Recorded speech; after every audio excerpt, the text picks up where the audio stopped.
Le deuxième épisode de la série va donc nous amener aujourd'hui à parler de pétrole. Et en fait, pétrole, ça va être au sens large les hydrocarbures.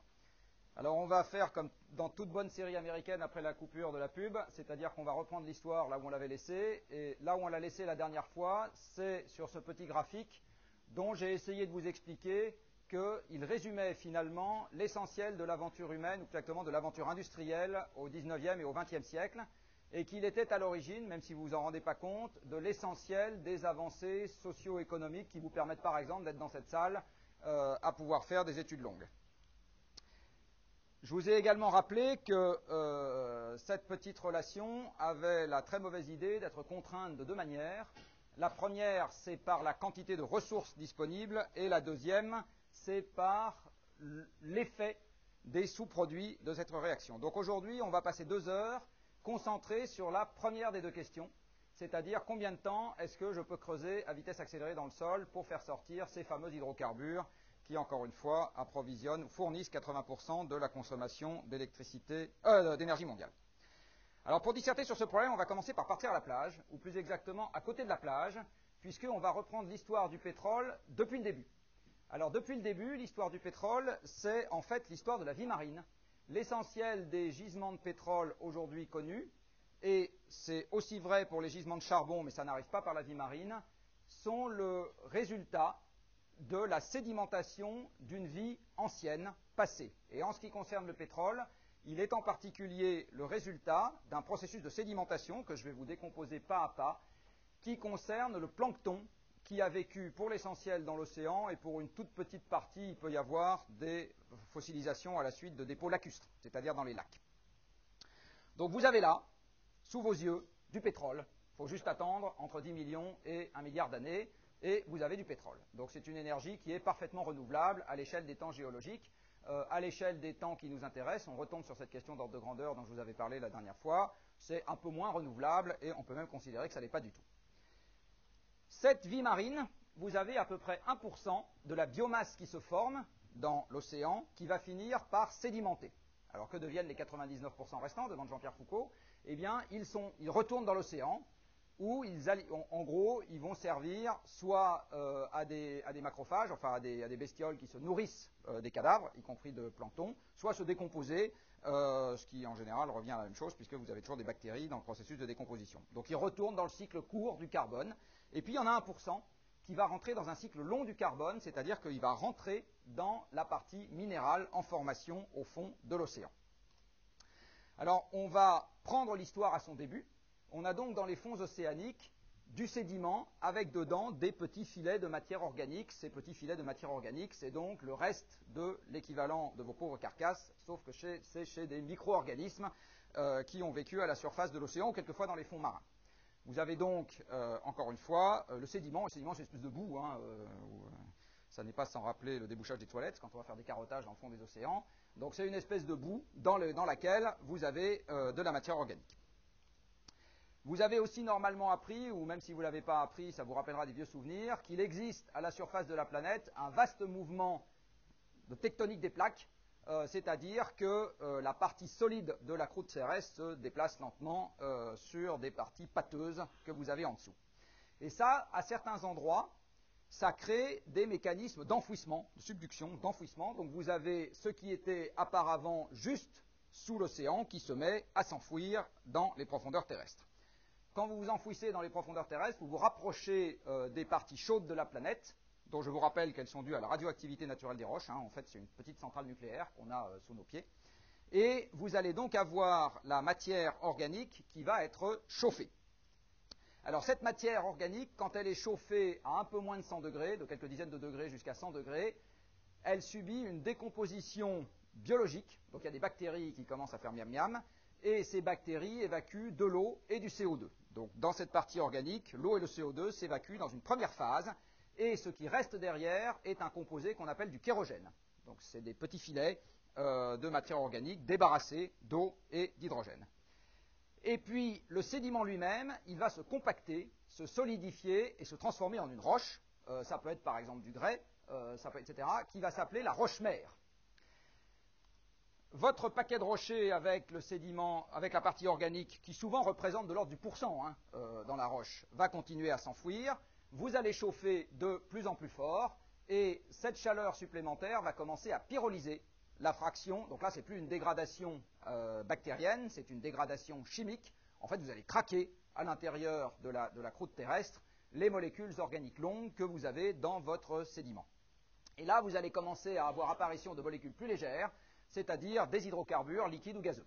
Donc du gaz, CH4, plus de l'éthane, C2H6, etc. et un certain nombre d'assemblages, puisque la nature, comme vous le savez, a plein d'imagination quand il s'agit de mettre ensemble du carbone et de l'hydrogène. Donc vous allez avoir des hydrocarbures liquides, ce qu'on appelle de l'huile dans le jargon des pétroliers, et du gaz qui va être expulsé de ce truc-là.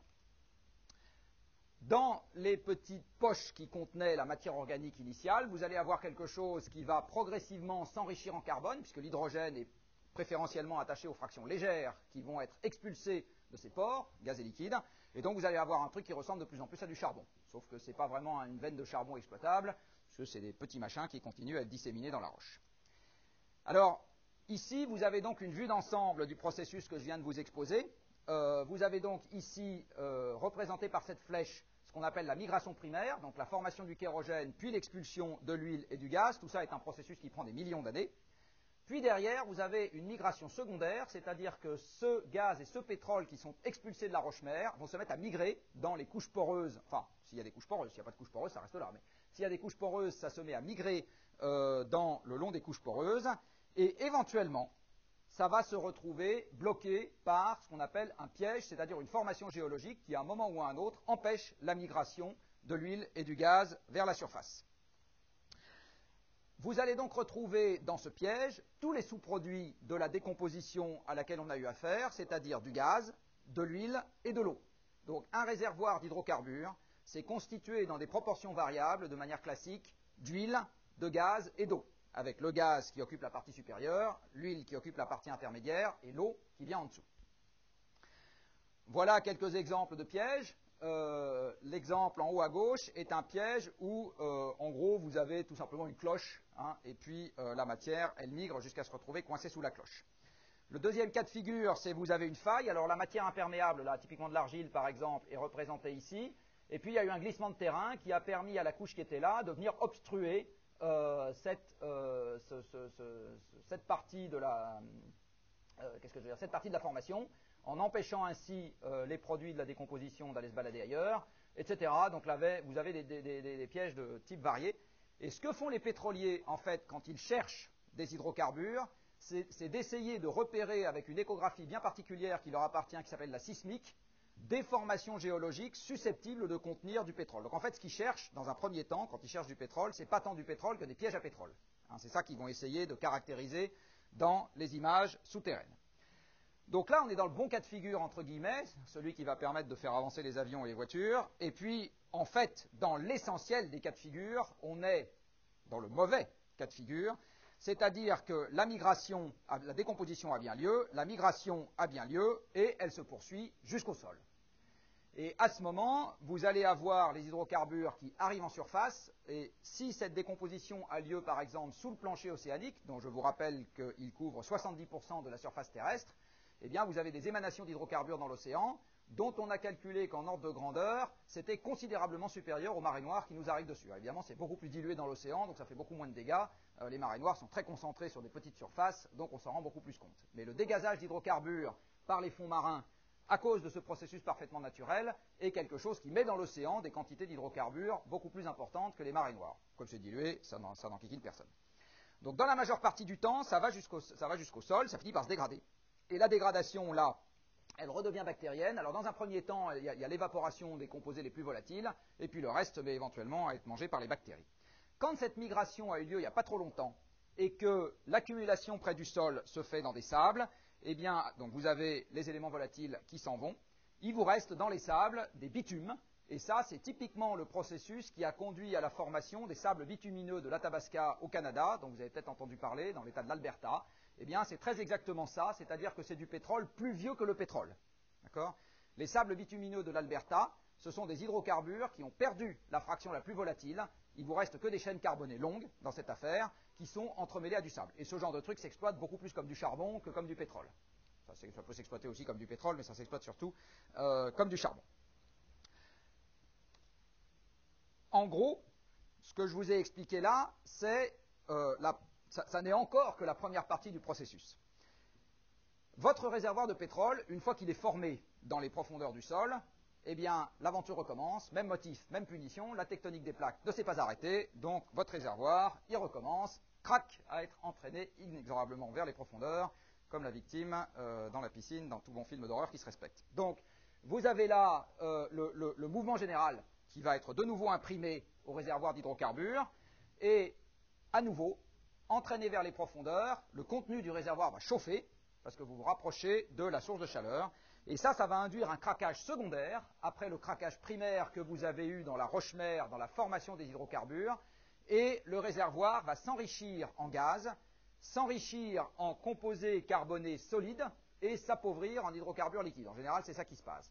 Donc, plus vous allez profond, et plus la fraction de gaz va être importante dans le réservoir d'hydrocarbures que vous aviez. Ceci vous explique pourquoi, dans l'exploration pétrolière, quand les pétroliers commencent à explorer un endroit, ils sont surtout intéressés par les réservoirs qui sont situés pas trop loin de la surface, parce que c'est ceux-là qui vont contenir les hydrocarbures liquides. Quand ils vont chercher plus bas, ils trouvent toujours des hydrocarbures s'ils en trouvent, mais la proportion de gaz augmente. Et pendant longtemps, il faut se rappeler d'une chose, c'est que pendant longtemps, les pétroliers avaient horreur de trouver du gaz. Ils ne savaient pas quoi en faire. Tant qu'on n'a pas trouvé que le gaz, c'était merveilleux pour faire la cuisine et pour faire tourner les centrales électriques, le gaz, on n'en avait pas envie. À tel point que dans une bonne partie des gisements pétroliers où on trouvait du gaz dissous dans l'huile, quand on le remontait à la surface il y a quelques dizaines d'années, le gaz, on ne trouvait rien de mieux à faire que de le laisser partir dans l'air et dans les meilleurs des cas, de brûler sur place. Mais c'était ça qu'on en faisait. On ne l'utilisait pas. Tout simplement parce que les infrastructures pour transporter du gaz sont plus capitalistiques que les infrastructures pour transporter du pétrole. Donc le gaz, on le laissait partir. La donne a un tout petit peu changé. Donc vous avez ici quelque chose qui vous donne, j'allais dire, l'évolution générale de cette affaire. Ce graphique, il est aussi tiré du diagramme que je vous ai montré tout à l'heure, du même site, pardon, que là où je vous ai montré un diagramme. Et là aussi, je vous recommande très chaudement d'aller, pour ceux que ça intéresse, d'aller visiter ce site, qui est un site d'un enseignant canadien, qui est remarquablement bien fait sur les questions de géologie. Si vous avez un peu de temps à perdre sur Internet, c'est un site absolument extraordinaire. Voilà, donc ça c'est l'histoire générale. Alors maintenant, on va reparler d'ordre de grandeur. Si on essaye de faire un inventaire à la louche de la quantité totale de carbone d'origine organique qu'on va retrouver enfoui dans la croûte terrestre, vous avez ici quelque chose qui vous donne des ordres de grandeur. Donc la quantité totale de kérogène, c'est-à-dire le sédiment pas encore pyrolysé dans les premières centaines ou les premiers milliers de mètres de la surface terrestre et qui résulte de la sédimentation du plancton, c'est de l'ordre, comme vous pouvez le voir là, de 10 puissance 16 tonnes de carbone, évidemment, pour l'ensemble de la planète. Et puis après, vous voyez que le gaz et le pétrole qui se sont formés à partir de ce kérogène, eh bien, c'est en gros un 100 millième de ce kérogène. D'accord? Donc le rendement pour aller du kérogène vers le pétrole, c'est du 10-5. C'est pas extraordinaire. Si un jour vous êtes embauché dans une industrie et que tout ce que vous arrivez à faire comme rendement c'est du 10-5, enfin ça dépend, il faut vraiment que ça ait beaucoup de valeur à l'arrivée, mais sinon on vous en voudra un tout petit peu. Etc. Donc vous voyez la chaîne générale ici. Le charbon est un kérogène d'un genre très particulier qui a aussi été pyrolysé. Il se trouve qu'au lieu que la matière organique initiale qui a permis l'apparition de l'hydrocarbure, alors le charbon, les pétroliers n'aiment pas trop appeler ça un hydrocarbure, moi si quand même, parce que c'est quand même du charbon et de l'hydrogène, avec des tas d'autres trucs, mais enfin c'est avant tout du charbon et de l'hydrogène. Le charbon est un résidu d'êtres vivants terrestres, et j'allais dire solide entre guillemets, et concentré. Donc en fait c'est le résidu fossile de plantes qui ont vécu à l'ère du Carbonifère. L'Académie française a bien fait son travail, donc entre il y a 250 et il y a 300 millions d'années. Et ces plantes-là, elles ont exactement comme pour le plancton, fossilisé sous la croûte terrestre, elles ont été pyrolysées, elles ont produit du pétrole et du gaz, exactement de la même manière, et il est resté sous forme exploitable parce que, avec des veines qui peuvent faire plusieurs mètres de hauteur, quelque chose qui s'appelle du charbon. Le méthane qui a été produit lors du processus de pyrolyse reste parfois emprisonné dans le charbon en question, c'est le grisou. Le grisou, c'est le méthane qui a été formé par cette matière organique lors de sa pyrolyse et qui est resté prisonnier du charbon, c'est-à-dire prisonnier du résidu solide dont il aurait dû s'échapper ou dont il s'est échappé quand il fait un gisement. Alors, maintenant, on va rentrer un tout petit peu dans la question de la nomenclature, qui est un truc absolument indémerdable pour le profane, absolument indémerdable pour l'élu, absolument indémerdable pour les lecteurs, et absolument indémerdable pour n'importe qui fait de la politique publique, alors que vous allez voir qu'une bonne partie des malheurs qui vont nous arriver dans les quelques décennies qui viennent sont le fruit d'un regrettable malentendu sémantique qui consiste à exprimer les réserves, dont personne ne sait ce que c'est du reste, en années de consommation. Alors on va essayer d'y voir un tout petit peu plus clair. Là, je vous rappelle simplement ce que je viens de vous dire. Donc, un réservoir de pétrole, c'est renouvelable à l'échelle de la centaine de millions d'années. En pratique, un réservoir de pétrole, ça ne ressemble pas vraiment à une baignoire. C'est un morceau de caillou avec du pétrole dedans. C'est ça, un réservoir de pétrole. Alors, je suis désolé, je n'ai pas d'échantillon sur moi, mais peut-être que d'autres enseignants viendront dans cette école avec des échantillons de réservoirs de pétrole. Si vous en avez qui travaillent chez Total, vous pouvez leur demander d'amener un morceau de carotte. Là, ils en ont plein à pot. Et vous verrez qu'un réservoir de pétrole, c'est un bout de caillou. Voilà, c'est un bout de caillou. Et dedans, il y a typiquement de quelques pourcents à quelques dizaines de pourcents de pétrole. Alors, quelques dizaines de pourcents, c'est vraiment le jackpot. Le cas de figure standard, c'est que vous en avez 5%, 10%. Voilà, une espèce de traces brunâtres quand vous regardez ce truc-là. Bon, ça, c'est quelque chose que je vous ai déjà dit.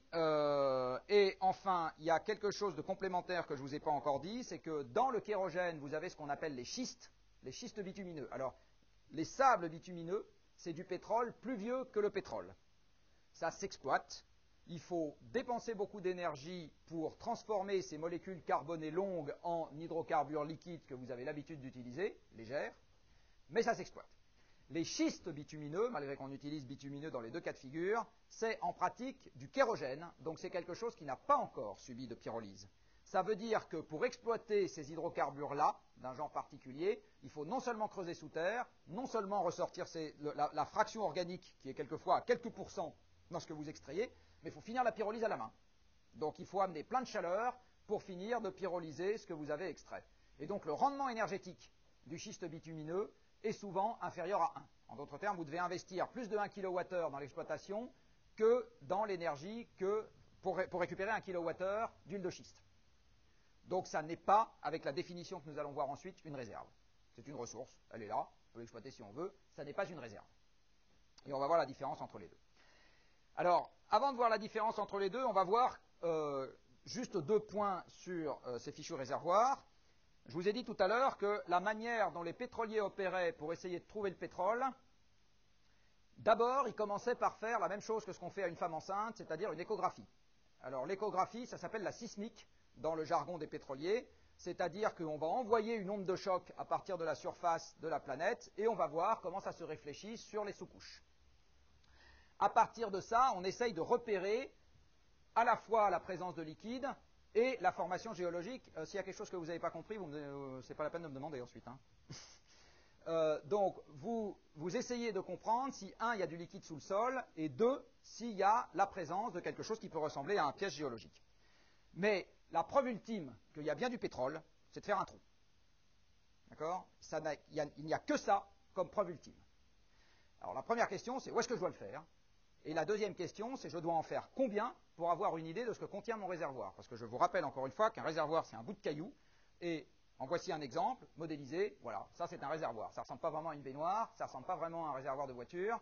C'est un bout de caillou dans lequel vous avez de l'huile.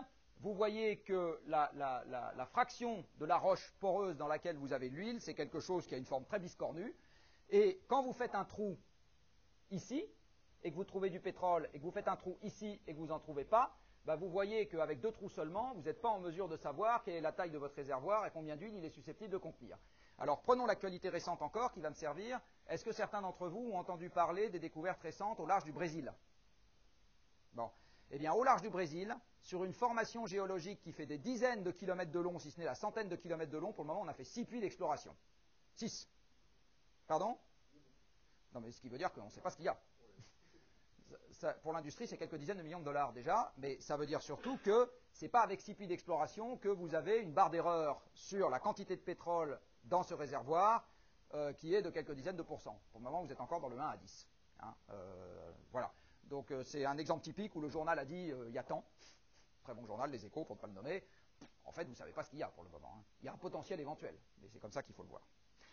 Donc, il faut faire des trous, il faut en faire un certain nombre, et quand vous faites un trou ici et un trou là, et que vos deux trous sont positifs, bah, ce n'est pas nécessairement que ça communique de bout en bout, c'est pas nécessairement que la distribution de l'huile va être partout la même le long du réservoir, etc. Donc encore une fois, ce que vous avez comme pétrole sous terre, c'est une science qui est loin d'être facile. Et il y a un de mes, je vous reciterai l'expression tout à l'heure, mais il y a un de mes amis qui est géologue pétrolier qui explique que de savoir combien il y a de pétrole extractible quand on se balade quelque part, ça équivaut à avoir un hangar dont on fait le tour et dont on regarde par le trou de la serrure, et il faut derrière deviner exactement ce qu'il y a dedans. Ben, c'est à peu près ça, l'exercice qui consiste à quantifier de manière précise les quantités de pétrole sous terre.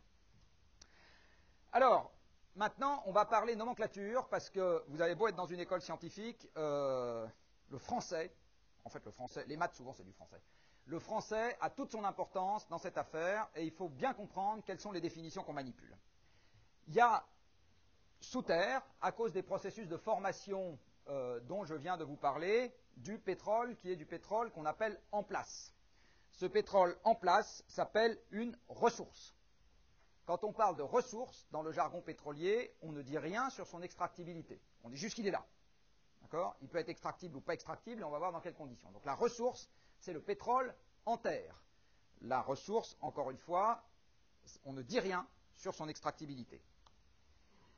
Cette ressource, elle dépend qualitativement, et tout le jeu est de savoir si quantitativement on arrive à avoir les idées claires, du volume de la roche réservoir dont je vous ai montré avec l'image précédente que souvent ça avait une forme extrêmement biscornue, donc de savoir, voilà, on n'est pas dans la sphère ou le cylindre, hein, donc savoir quel est le volume exact, c'est un petit peu plus compliqué. Ça va dépendre de la porosité, parce que pour un même volume de roche, il est évident que si vous avez des très gros trous ou des tout petits trous, vous n'allez pas avoir exactement la même quantité d'huile en place. Ça va dépendre de la distribution de l'huile à l'intérieur des pores, et là aussi, si vous allez voir une carotte, vous vous rendez compte que l'inhomogénéité règne dans cette affaire, c'est-à-dire que la concentration d'huile peut très rapidement varier à l'échelle de la dizaine de centimètres ou de la vingtaine de centimètres. Il n'est pas rare d'avoir des réservoirs dont l'épaisseur est de quelques dizaines de centimètres seulement, enfin voilà, ça peut varier, on est en milieu solide, hein, donc ça va, c'est très, très variable.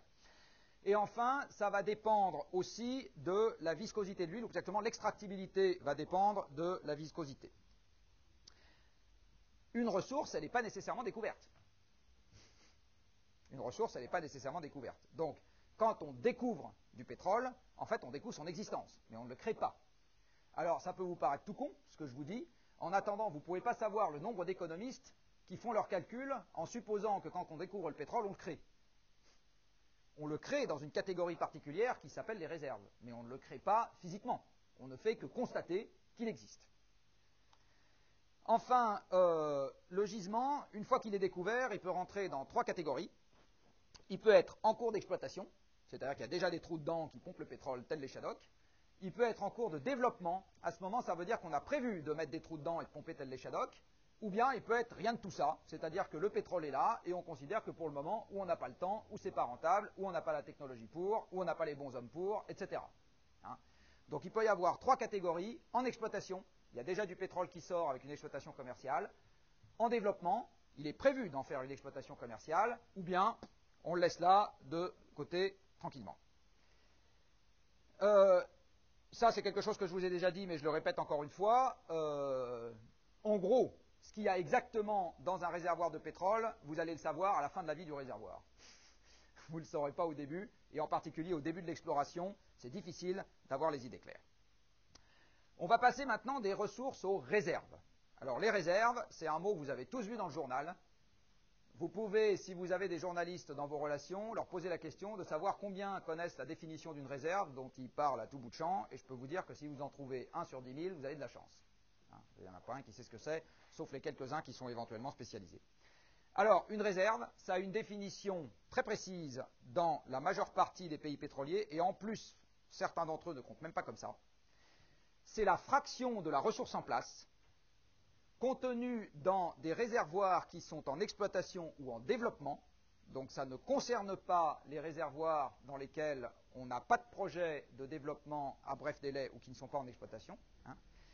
Donc c'est la fraction de la ressource contenue dans un réservoir en exploitation ou en développement qui est extractible de manière certaine. Alors vous savez que la certitude n'est jamais de ce monde, mais donc avec une probabilité d'extraction supérieure à 90%, aux conditions techniques et économiques du moment.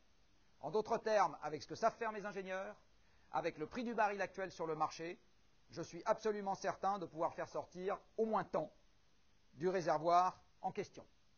Voilà.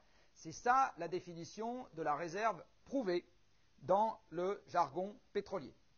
Vous comprenez donc que c'est quelque chose qui va dépendre de l'évaluation de la taille du réservoir. Donc quand vous vous rendez compte ex post que votre réservoir il est plus important physiquement que l'idée que vous en aviez, mécaniquement, ça vous réévalue vos réserves. Et quand à l'inverse, vous vous rendez compte qu'une partie du réservoir où vous pensiez que vous avez du pétrole, en fait vous avez de la flotte ou vous avez de l'huile de vidange, eh bien à ce moment, ça vous diminue mécaniquement vos réserves. Ça varie avec le progrès technique. Si aujourd'hui, vous savez, avec les aspirateurs particuliers dont on dispose, extraire 30% du pétrole dans une roche de porosité donnée avec une viscosité donnée, bah, si vous inventez un aspirateur qui permet de passer à 35%, vous augmentez mécaniquement la fraction de pétrole extractible sans avoir rien touché du reste. C'est quelque chose qui va varier avec le prix, mais sur un réservoir donné, assez peu. Ce qui va se passer avec le prix, c'est que si le prix de la ressource est suffisamment élevé, ça vous ouvre à l'exploitation commerciale des réservoirs identifiés dans lesquels c'était trop onéreux avant d'aller chercher le pétrole. Parce que c'est en zone polaire et que vous vous pelez et qu'il faut payer des gens comme vous des sommes royales pour qu'ils acceptent d'aller s'enquiquiner à Anchorage ou je ne sais pas où, alors qu'ils pourraient très bien rester à faire de la finance à Paris. Donc il faut les payer cher pour qu'ils acceptent d'aller à Anchorage. Et si le pétrole n'est pas assez cher sur le marché, ben vous n'allez pas à Anchorage. Voilà. Donc le prix conditionne l'accessibilité d'un certain nombre de réservoirs. Par contre, sur un réservoir donné, donc une fois qu'on a trouvé des pingouins pour aller à Anchorage, la fraction supérieure qu'on est capable d'extraire à partir du moment où le prix monte n'est pas très élevée. Vous avez une élasticité au prix qui est faible sur un réservoir donné et qui par contre peut être significative sur l'ensemble des ressources accessibles à la surface de la planète, et j'y viendrai un peu plus tard. Et enfin, tout le reste étant constant, ça diminue avec le temps. À partir du moment où votre réservoir, vous savez d'entrée de jeu ce qu'il y a dedans comme pétrole, à partir du moment où le prix ne varie pas, etc., bah, plus vous pompez, moins il en reste. D'accord ? Donc la réserve prouvée contenue dans un réservoir donné diminue avec le temps. Jusqu'à maintenant, il est évident qu'à peu près personne n'a compris qu'on avait ces 4 paramètres de réévaluation des réserves. Et bien évidemment, ça augmente avec les découvertes. Quand vous découvrez du pétrole, ben vous créez un nouveau réservoir, et si vous le développez et que vous l'exploitez, bien évidemment, vous allez aussi augmenter les réserves. Après, donc là, on était dans les réserves prouvées. Après, vous avez une notion qui est absolument majeure dans le jargon pétrolier, qu'on appelle les réserves ultimes. Alors, les réserves ultimes, c'est l'ensemble de ce qui peut sortir de la croûte terrestre. C'est très simple comme définition. Ça revient à dire que c'est l'intégrale entre moins l'infini et plus l'infini de la production pétrolière. Voilà, c'est ça, les réserves ultimes.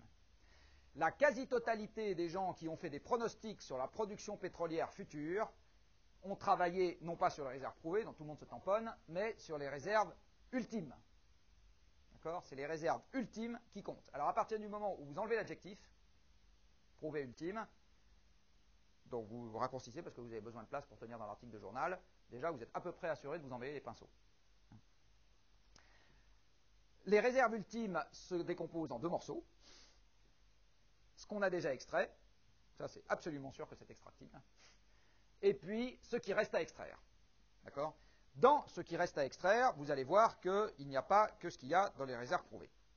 Et enfin, quelque chose qui peut vous paraître très étonnant, mais comme disait l'autre, et pourtant elle tourne, c'est que les réserves dans un réservoir donné ne sont connues avec certitude qu'une fois que l'histoire est finie. Donc il y a une réévaluation permanente des réserves parce que, avec le temps, on connaît de mieux en mieux l'objet auquel on s'intéresse. Donc le grand paradoxe, c'est que ce qui va vraiment sortir du réservoir, vous ne le savez avec certitude qu'une fois que vous fermez tous les puits et vous dites « je m'arrête ». Et vous êtes sûr que vous n'y reviendrez pas. Voilà. Alors si je résume tout ce que je viens de vous raconter, et encore une fois ça peut vous paraître un peu austère, un peu aride, mais je vous assure que c'est quelque chose qui est absolument indispensable pour bien comprendre ce qui va suivre. Je parle du pétrole, mais c'est valable aussi pour le gaz et pour le charbon. J'ai des réserves ultimes qui constituent l'ensemble de ce qui est extractible. Je vais donc y trouver ce que j'ai déjà sorti et ce qui n'est pas encore sorti. Dans ce qui n'est pas encore sorti, je vais avoir les réserves prouvées, ça c'est la fraction de ce qui n'est pas encore sorti, que je vous garantis, la surfacture, que je parie ma retraite dessus, que ça va sortir de toute façon, et le reste. Et dans le reste, vous allez trouver ce qui reste à développer, ce qui reste à découvrir, ce qui reste à réévaluer. Voilà ce que vous allez trouver, c'est ce que les yet to find, etc. Ce qui veut dire que les réserves ultimes, qui par définition ne varient pas, puisque c'est l'intégrale entre moins l'infini et plus l'infini, c'est intemporel, les réserves ultimes. Hein, j'insiste là-dessus, c'est intemporel. Elles incluent par construction les découvertes à venir. Donc quand les pétroliers qui travaillent sur les réserves ultimes vous disent « je pense que la production va plafonner à tel moment », sur la base de calculs faits sur les réserves ultimes, ce calcul intègre par la force des choses les découvertes qu'on peut encore faire aujourd'hui au large du Brésil, au Kazakhstan, sous le pôle Nord où il n'y a pas de pétrole, soit dit en passant, etc. Hein, ça inclut les découvertes à venir. C'est juste une question d'ordre de grandeur. Alors, simplement pour évacuer ce point-là, les découvertes qui ont été faites récemment au large du Brésil, on parle de dizaines, n'importe quoi, entre 3 et 30 milliards de barils. Les réserves prouvées actuelles, c'est 1000 milliards de barils, et les ultimes restantes, c'est probablement de l'ordre de 1500. Question suivante. Hein. C'est pas ça qui va changer les ordres de grandeur. Alors, maintenant, j'ai découvert un gisement. Dans mon gisement, j'ai une incertitude sur sa taille, j'ai une incertitude sur sa viscosité, j'ai une incertitude sur la porosité, etc. Et puis j'ai embauché un ingénieur des mines de Paris à qui j'ai demandé d'aller travailler sur le gisement en question, et puis je lui pose la question, parce que je le paye fort cher, outrageusement cher, je lui dis combien est-ce qu'il y a de pétrole là-dedans? Alors mon ingénieur des mines, il va se dire, ben voilà, il y a entre temps et temps en ce qui concerne la porosité, temps et temps en ce qui concerne le volume, etc. Et il va me faire une première réponse. Il va me dire, je suppose que tous les paramètres sont au bas de la fourchette. Je suis au min du volume, au min de la porosité, au max de la viscosité, au min de la pression, au je ne sais pas quoi, etc. Le minimum qui devrait sortir, c'est temps. Après, il me dit, l'idée que je perde sur tous les tableaux est quand même assez improbable. Donc, statistiquement, il y a bien quelques trucs sur lesquels je vais être un peu au-dessus. Et à ce moment, il va me dire, voilà, ce sur quoi je prends les paris, là, sur ma retraite à moi, c'est qu'il y a au moins tant qui va sortir, c'est le prouvé, donc c'est un petit peu plus optimiste que tous les paramètres au minimum, et il me dit, bah voilà, ça, c'est ce que j'appelle les réserves prouvées, il va sortir au moins tant du truc que je suis en train de regarder. Après, il peut dire, tous les paramètres peuvent être à la moyenne. Et à ce moment, il me sort, non pas le prouvé, mais beaucoup plus que le prouvé, il me sort en moyenne 1,7 fois le prouvé. Donc au moment où je découvre un gisement, où je le mets en production, ce que je déclare comme réserve prouvée, c'est toujours moins statistiquement que ce qui va sortir. La réévaluation des réserves en cours d'exploitation est simplement due au fait que j'étais trop conservateur sur les paramètres techniques, parce que comme tout ingénieur qui se respecte, vous n'avez pas envie de vous faire engueuler par votre chef. Donc si vous lui promettez 2 alors qu'il va finir par sortir 1, vous faites virer. Alors que si vous lui promettez 1 et qu'il va finir par sortir 2, vous avez une augmentation. Donc là, vous allez faire exactement comme tout le monde dans un cas de figure identique, c'est-à-dire que vous allez commencer par dire « Oh, je vous garantis qu'il y a au moins 1 », on va faire les calculs économiques en supposant qu'il ne sort que 1, puis si c'est rentable à ce prix-là, on y va, puis après tout le reste c'est du gras. Après, on peut gagner au loto lundi, mardi, mercredi, jeudi et vendredi, c'est-à-dire avoir tous les paramètres qui sont au contraire du bon côté de la fourchette, et à ce moment, vous avez le plus haut possible de ce qui peut sortir, vous êtes près du max de ce qui peut sortir. Donc en gros, avec des découvertes données, vous avez 3 types de réserves que vous pouvez avancer. Les réserves prouvées, donc c'est ce qui va sortir avec certitude, ce que vous appelez les réserves 2P, c'est-à-dire ce qui est le plus probable en termes de fraction extractible. D'accord ? C'est la fraction extractible la plus probable. Et enfin, vous avez le 3P, c'est-à-dire le max de ce qui peut sortir. Hein ? C'est 1P, 2P, 3P, c'est le plus conservateur, le plus probable, le plus optimiste. Alors une fois que je vous ai raconté tout ça, on va commencer l'histoire de l'aventure pétrolière de l'humanité avec cette très belle courbe qui a été publiée par un groupe écologiste bien connu qui s'appelle Exxon, donc c'est pour ça que la courbe est en vert. Et cette courbe, avec la sémantique que je vous ai apprise, elle retrace l'histoire des découvertes de pétrole, mais c'est les découvertes 2P, c'est-à-dire que c'est au fil des années la fraction la plus probable du pétrole extractible de ce qui a été découvert l'année en question. C'est clair ou je répète? C'est clair? Chaque année, on va donc découvrir des formations géologiques qui s'appellent des réservoirs. Et dans ces formations géologiques, on va dire le pétrole extractible le plus probable de ce réservoir, c'est temps. Et c'est ce temps qu'on va reporter sur cette courbe. Ce n'est pas le volume du réservoir, ça n'est pas les réserves prouvées. C'est ce que j'appelle les réserves 2P, c'est-à-dire ce qui a une chance sur deux de sortir. Et statistiquement, c'est ça qui va finir par sortir en moyenne d'un réservoir donné pris au hasard. Hein. D'un réservoir donné, non, mais de l'ensemble des réservoirs, oui. Donc ici, vous avez les découvertes de la fraction extractible la plus probable des découvertes de l'année. Et en fait, plus exactement, c'est une courbe qui a été lissée sur 5 ans. Donc vous n'avez pas les découvertes annuelles, vous avez une moyenne mobile sur 5 ans. Et alors, vous vous rendez compte d'une chose, en regardant ce truc-là, c'est que les découvertes mondiales de pétrole, ou plus exactement la fraction récupérable des découvertes mondiales de pétrole, n'ont pas cru jusqu'à la semaine dernière, elles n'ont même pas cru jusqu'à l'année dernière, elles n'ont même pas cru depuis que vous êtes nés, elles étaient déjà en décroissance très forte au moment où vous êtes nés, puisqu'elles sont passées par un maximum, pile l'année de ma naissance, ou presque, c'est-à-dire il y a 45 ans. Et les réserves ultimes, donc le pétrole extractible global sur la planète, c'est, comme je vous le disais tout à l'heure, l'intégrale de cette courbe, ou plus exactement, la valeur la plus probable des réserves ultimes, c'est l'intégrale de cette courbe. D'accord ? La valeur la plus probable des réserves ultimes, c'est l'intégrale de cette courbe. Donc au début de la partie de Monopoly, qui s'appelle Civilisation industrielle de l'humanité, on a ça dans notre garde-manger, et vraisemblablement pas beaucoup plus. Alors en fait, si je reprends l'histoire et que je la prolonge un tout petit peu, voilà une courbe publiée par un autre groupe écolo bien connu qui s'appelle Shell. Et Shell vous a donné ici à la fois les découvertes annuelles et la moyenne. Alors là, pour le coup, elle est lissée sur 20 ans. Et en gros, à partir de cette courbe qui vous représente la valeur la plus probable, je reprends mon raisonnement de tout à l'heure, pas de chance, on ne sait pas faire sortir mieux que le prouvé de tout ce qu'on a découvert. Voilà le volume global de pétrole récupérable sur Terre. On est dans la norme statistique. Donc il sort de n'importe quel réservoir la valeur la plus probable, les réserves 2P, voilà ce qu'on a comme pétrole à notre disposition. On pourrait éventuellement avoir ça. Là, c'est le coup de chance, c'est-à-dire de chaque réservoir, on sait faire sortir beaucoup plus que ce qu'on considère comme étant le plus probable aujourd'hui.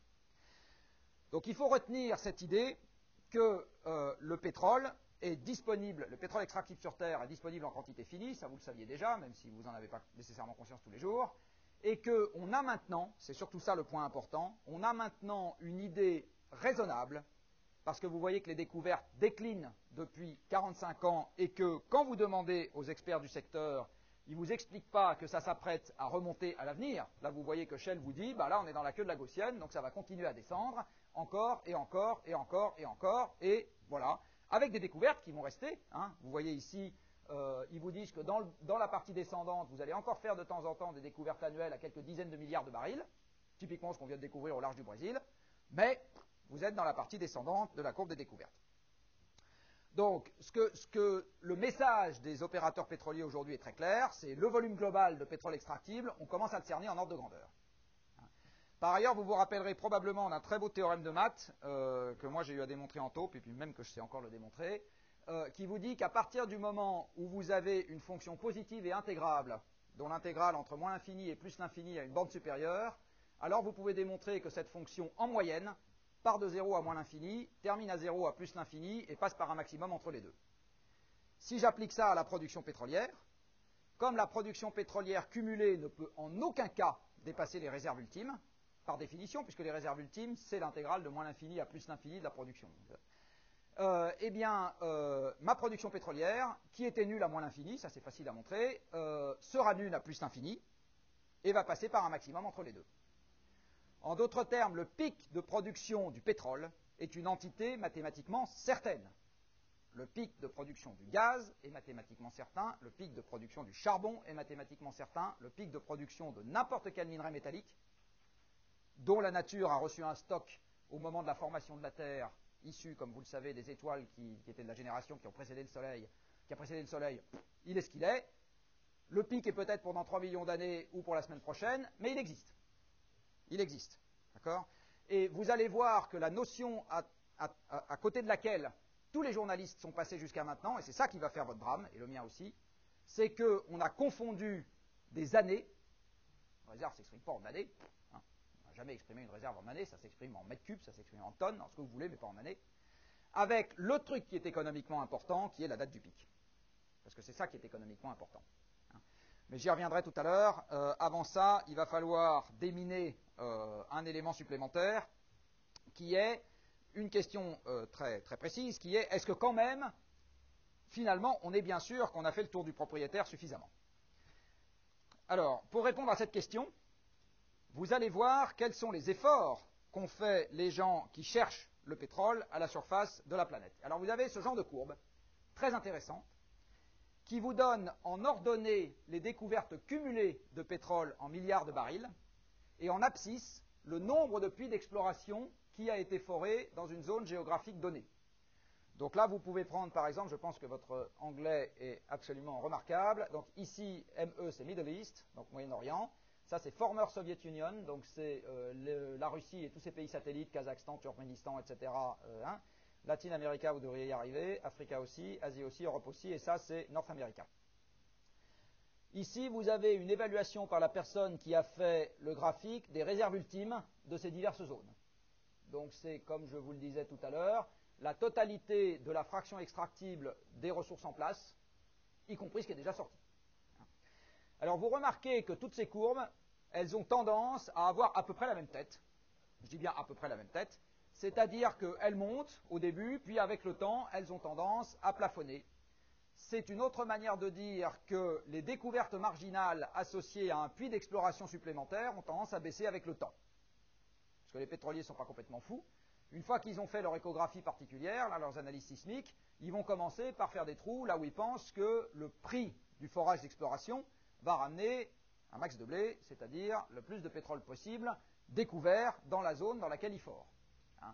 Et c'est bien ce qu'on constate aujourd'hui. La majeure partie des forages d'exploration qui sont faits aujourd'hui ne sont pas faits pour découvrir des gisements géants, ils sont faits pour aller gratter encore ce qui reste à droite et à gauche, parce que c'est devenu économiquement rentable au prix actuel du baril. Donc vous avez ce genre de courbe un peu partout, et vous constatez que le fait de chercher plus ne garantit pas de ce seul fait que vous allez considérablement démultiplier le pétrole découvert.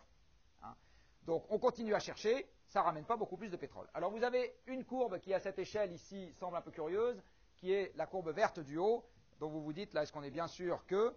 Alors la voici, avec une échelle qui est beaucoup plus étalée, et vous voyez qu'on retrouve exactement la même forme, et ça concerne le Moyen-Orient, où au début on a découvert quelques gisements géants absolument extraordinaires, dont une bonne partie d'entre eux assurent encore plus de la moitié, les champs géants assurent encore plus de la moitié de la production pétrolière du Moyen-Orient, et c'est des champs qui ont 40, 50, 60, 70 ans. C'est des très vieux champs, des vieux papilles.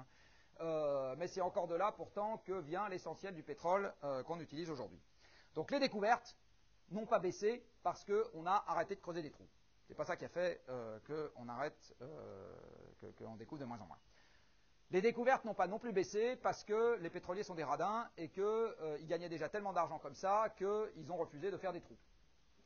En fait, le prix d'un trou n'a pas cessé de croître depuis 25 ans, et là-dedans, il n'y a pas seulement l'effet d'aubaine dû au fait que les parapétroliers, c'est-à-dire les gens qui font les équipements pour faire les trous, sont évidemment comme n'importe quel commerçant avisé, c'est-à-dire qu'il y a beaucoup de gens qui leur demandent de faire des trous, le prix du trou monte. Ça, c'est ce qu'on est en train d'observer actuellement. Mais ce n'est pas seulement ça qui explique cette évolution. Et enfin, si vous regardez la quantité totale d'argent investi dans l'exploration, eh bien, elle a très fortement cru ces dernières années, et c'était déjà le cas les années précédentes. Donc, ce n'est pas l'une des idées qu'on pourrait avoir naturellement comme venant à l'esprit qui est, ma foi, on découvre moins de pétrole tout simplement parce qu'on se donne moins de moyens pour en chercher, comme par exemple, il n'y a aucune offre d'emploi dans le pétrole qui arrive dans cette noble école. Eh bien, vous pouvez constater que ce n'est pas exactement le cas. Du reste, vous pouvez aller demander au service, au bureau des carrières. Ce n'est pas exactement le cas. Et en fait, c'est tout simplement parce que, une fois que vous avez fait une fois, deux fois, trois fois ou quatre fois le tour du propriétaire, eh bien, on commence à avoir une idée de plus en plus affinée sur la quantité de pétrole que vous avez sous terre. Si vous essayez de faire un exercice qui consiste à regarder ce que les spécialistes de la question disent sur la quantité totale de pétrole extractible sous terre, vous allez faire très exactement ce que j'ai fait là, c'est-à-dire prendre un certain nombre de publications techniques, étalées dans le temps, donc des récentes, puis des plus vieilles, 80, 70, etc. Et vous allez regarder ce que les gens qui ont publié à l'époque donnaient comme évaluation pour les réserves ultimes. Donc ici, vous avez un graphique qui vous compile le haut et le bas de la fourchette pour un certain nombre d'évaluations publiées depuis les années 70 sur la quantité totale de pétrole extractible du sol, y compris ce qui a déjà été extrait. Et même tous ceux qui baillent dans la salle se rendront compte que vous avez ici une courbe de tendance qui est parfaitement plate, c'est-à-dire que la communauté des géologues au sens large, il y a 35 ans, était ni plus ni moins optimiste qu'aujourd'hui sur la quantité globale de pétrole extractif sur Terre. L'ordre de grandeur était parfaitement cerné il y a 35 ans. Les géologues pétroliers n'ont jamais dit qu'on allait manquer de pétrole en l'an 2000, jamais. Et ils n'ont jamais dit non plus que nous avions 40 ans de production si on les cuisinait suffisamment à niveau constant, parce que ce n'est pas exactement comme ça qu'il va falloir raisonner, encore une fois. Donc si vous regardez ici la quantité totale, encore une fois, de réserve ultime, vous voyez, elle est restée à peu près stable, à un niveau qui se balade quelque part entre 2000 et 3000 milliards de barils. Donc, alors je vous rappelle que le baril, pardon, j'aurais dû aussi vous exposer ces unités, le baril est une unité particulièrement exotique qu'aiment beaucoup les pétroliers, qui vaut 159 litres. Je vous ai dit que dans l'énergie, on adorait utiliser des... Alors les anglo-saxons, ils sont champions pour ça. Hein. Ils ont le BTU, un truc pas dans le système métrique, alors ils en ont long comme ça. Le British Thermal Unit, qui vaut un peu plus de 1000 joules, mais pas 1000 joules. Vous avez le pied cube, vous avez le gallon, vous avez... voilà. C'était rapide baril, 159 litres. Bon, voilà. Donc, 2000 à 3000 milliards de barils, ça fait aux alentours, si vous prenez l'estimation médiane de 2500, à peu près 350 milliards de tonnes. Hein. Donc, ça fait 35 ans que la médiane des estimations, c'est 350 milliards de tonnes de pétrole extractible. Depuis des dizaines d'années, depuis que je suis né, on n'arrête pas d'expliquer que les réserves croissent. Les réserves ultimes, non, puisqu'elles sont intemporelles par définition. Les réserves prouvées, oui. Il n'y a absolument aucun antagonisme entre je fais croître les réserves prouvées et je fais décroître les réserves ultimes restantes. Il n'y a aucun antagonisme entre les deux. Et je vais vous le montrer de manière très simple. Comme je vous l'ai dit tout à l'heure, le pétrole extractible sur Terre, il peut être dans 3 réservoirs. Il peut, comme l'a dit tout à l'heure M. de la Palisse, être déjà extrait. Celui-là, je suis sûr qu'il est extractible. Il peut être dans les réserves prouvées. Celui-là, je considère que je suis sûr qu'il est extractible. Et puis, il peut être dans le reste. C'est-à-dire qu'aujourd'hui, je ne déclare pas encore que je suis absolument sûr qu'il est extractible, mais demain, je le déclarerai parce que j'aurai vérifié qu'il l'est bien. En 1970, on avait donc à peu près 350 milliards de tonnes en estimation médiane de pétrole extractible sur Terre, dont à peu près 70 étaient dans les réserves prouvées. Et puis en 35 ans, on a fait passer le pétrole qui était contenu là-dedans dans les réserves prouvées, parce qu'on a développé les champs, parce qu'on avait des meilleurs moyens d'évaluation, parce que, etc., plus vite qu'on a fait sortir le pétrole des réserves prouvées vers la consommation. Donc vous avez un système avec 3 baignoires ou 3 lavabos, comme vous voulez, et il se trouve qu'à quantité d'eau constante dans les 3, vous avez le lavabo du milieu, où temporairement, le robinet est allé plus vite que la bombe. C'est tout. Et comme on a confondu le tout et la partie depuis qu'il y a publication de réserves prouvées, parce que ça aussi c'est un truc qu'il faut que je vous explique, eh bien, tout le monde pense que la quantité de pétrole extractible à notre disposition ne fait qu'augmenter, alors que, dans la vraie vie, elle n'a fait que diminuer. Et là, on retombe sur le bon sens, même si on n'est pas paysan. On comprend bien qu'avec un stock initial de pétrole extractif sur Terre qui est ce qu'il est, il paraît assez difficile, et du pétrole qui met 100 millions d'années à se constituer, il paraît assez difficile d'avoir les stocks de pétrole à notre disposition qui augmentent. La connaissance des stocks peut s'améliorer, les stocks eux-mêmes, ils sont ce qu'ils sont. Donc, les réserves ultimes restantes, elles ont fortement diminué. Et, toujours pour l'anecdote, rappelez-vous qu'on a consommé autant de pétrole entre 1980 et 2005 qu'entre 1860 et 1980. Ça, c'est la magie des exponentielles. Et dans le pétrole qui reste, une fraction beaucoup plus importante est occupée par les réserves prouvées que ce qu'on avait en 1970. En 1970, les réserves prouvées occupaient une fraction minoritaire du pétrole extractible restant. Aujourd'hui, c'est la fraction dominante. Et comme, encore une fois, il n'y a que ces réserves prouvées qui sont connues du grand public, tout le monde a confondu la partie et le tout, et s'est imaginé que les ennuis avec le pétrole étaient encore pour dans très longtemps. Alors que vous allez voir que, malheureusement, c'est assez peu vraisemblable qu'il en soit ainsi. Vous avez par ailleurs un problème de poker menteur avec les réserves. La réserve, comme je vous le disais tout à l'heure, c'est une... Enfin, non, je ne vous le disais pas, mais je vais vous le dire. C'est une appréciation subjective, en fait, d'une réalité objective. C'est ça, la réserve. C'est j'apprécie de manière subjective quelle est la fraction extractible dans l'objet que je suis en train de regarder.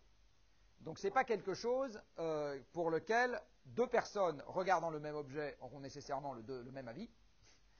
Et par ailleurs, vous avez toujours tendance à tricher un peu, c'est-à-dire à en enlever un petit peu de ce qui est vraiment extractible si ça vous arrange dans le contexte actuel d'en enlever un peu, ou au contraire d'en rajouter un peu par anticipation, parce que vous savez que vraisemblablement ça a toujours augmenté au-dessus dans les époques antérieures, et donc vous allez anticiper un peu ce truc-là et en déclarer un petit peu plus tout de suite. Alors voici un exemple, pardon, je complète, ça veut dire que la réserve est nécessairement une déclaration. Et en plus, dans les réserves, il y a des déclarations qui sont sur la place publique et des déclarations qui ne sont pas sur la place publique. Dans les déclarations qui sont sur la place publique, vous avez les réserves prouvées des compagnies cotées. Donc vous vous appelez Total, vous vous appelez Shell, vous vous appelez Exxon. Vous avez l'obligation, notamment au titre d'un règlement de l'autorité de bourse américaine, de publier vos réserves. Prouvées. Donc vous ne publiez pas la totalité de ce que vous avez découvert.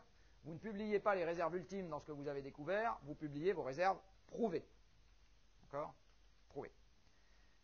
C'est la seule chose que le public connaît. Et puis après, vous avez des études internes dans lesquelles vous avez vos réserves ultimes à vous, et puis l'évaluation que vous pouvez éventuellement avoir des réserves ultimes des copains et de ce que contient l'ensemble de la planète.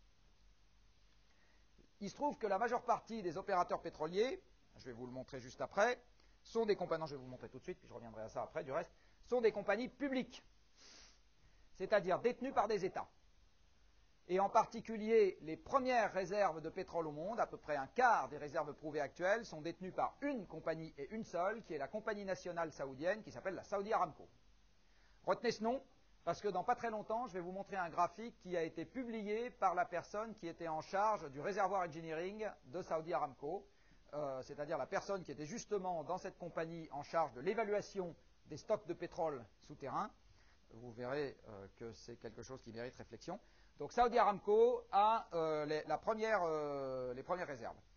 La compagnie iranienne vient en deuxième position pour les réserves pétrolières mondiales.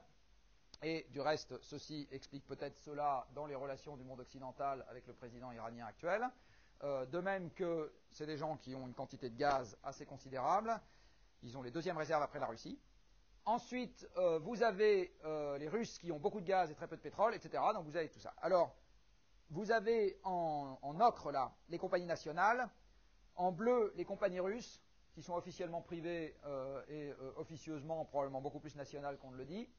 Et la première compagnie cotée, qui fait partie de celles dont on a l'habitude d'entendre parler, parce que c'est celle qui opère en Occident et c'est celle qui distribue le carburant en Occident, vous voyez, elle arrive à la 14e position. Et elle a des réserves à sa disposition qui sont en gros de 25 milliards de barils de pétrole équivalent Pascal gaz, c'est-à-dire un petit dixième de ce qu'ont les Saoudiens.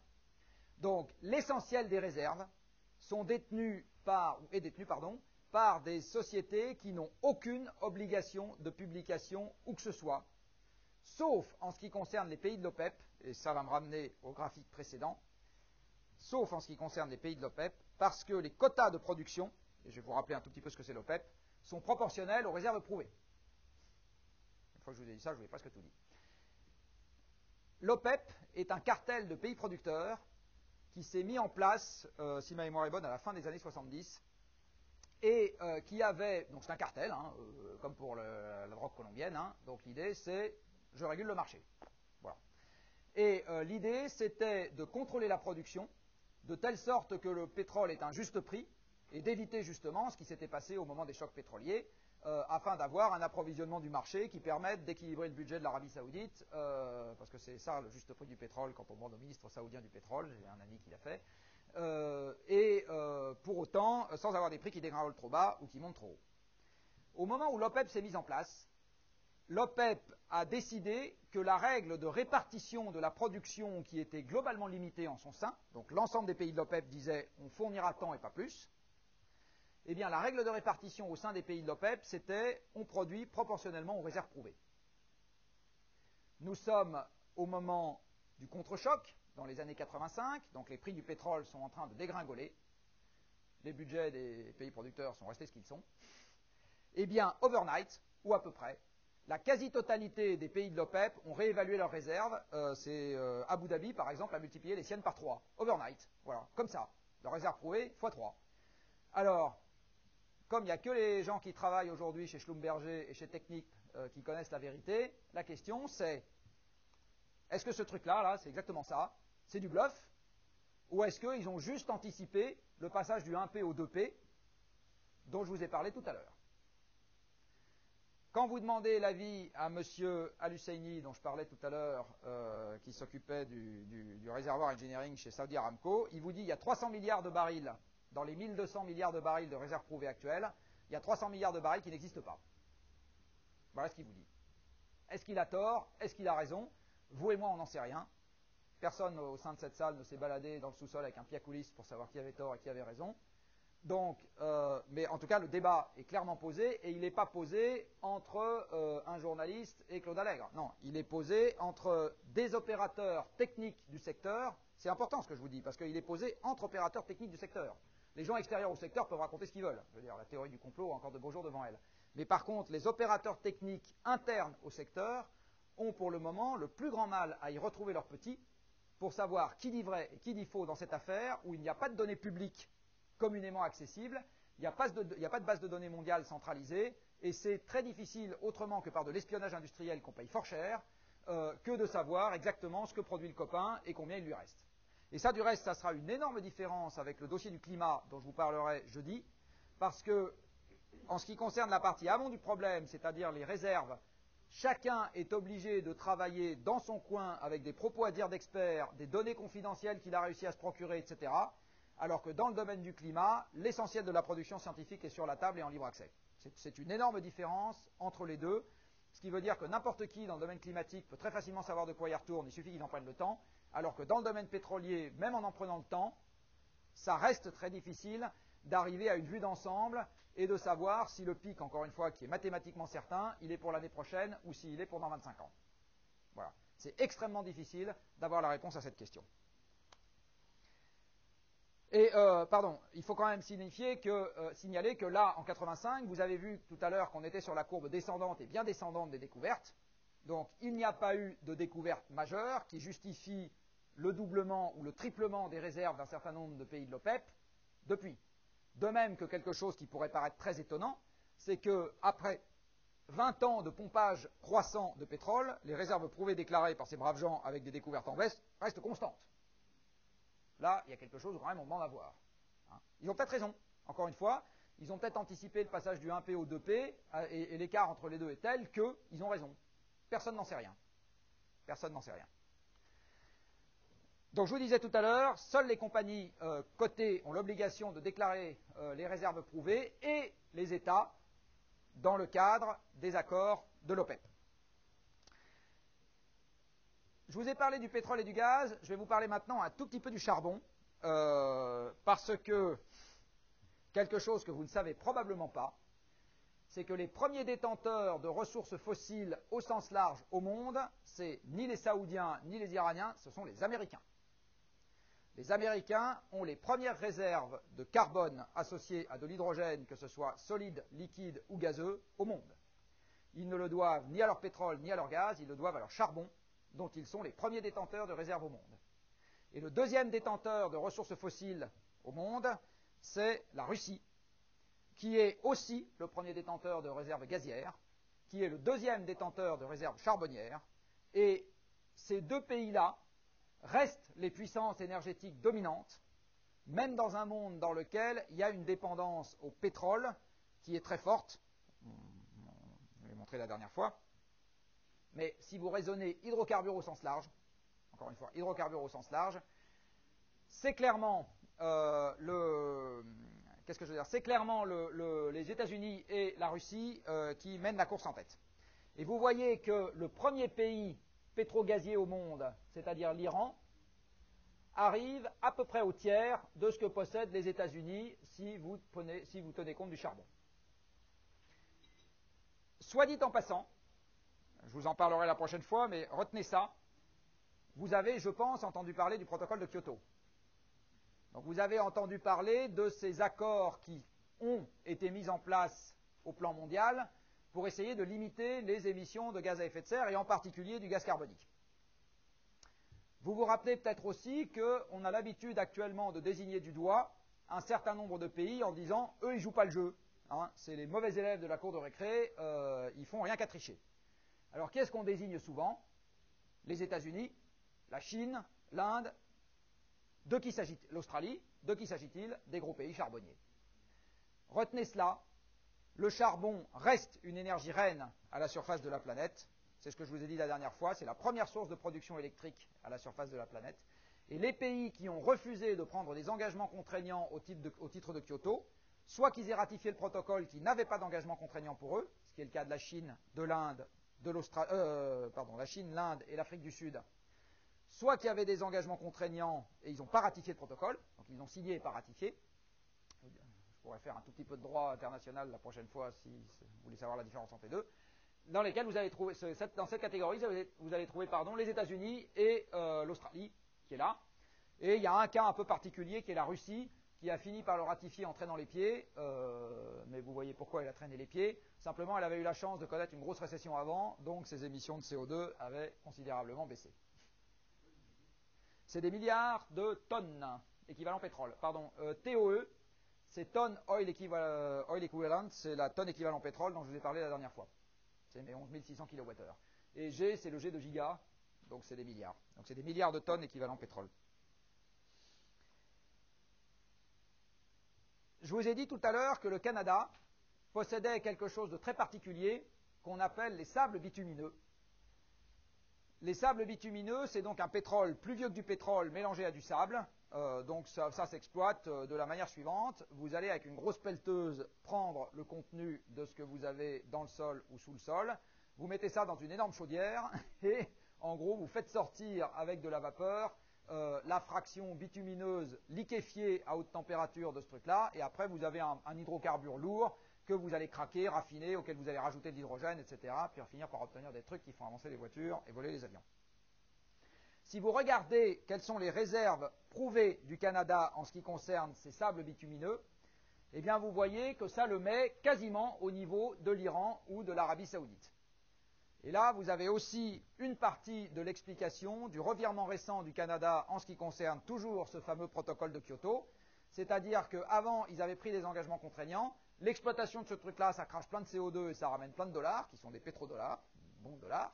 Et donc le Canada, aujourd'hui, traîne beaucoup plus les pieds et commence à dire « oui, peut-être que Kyoto, finalement, c'était pas une très bonne idée, etc. » Enfin, c'est surtout les gens du milieu, là, ceux qui ont le pétrole, les Québécois, c'est moins le cas.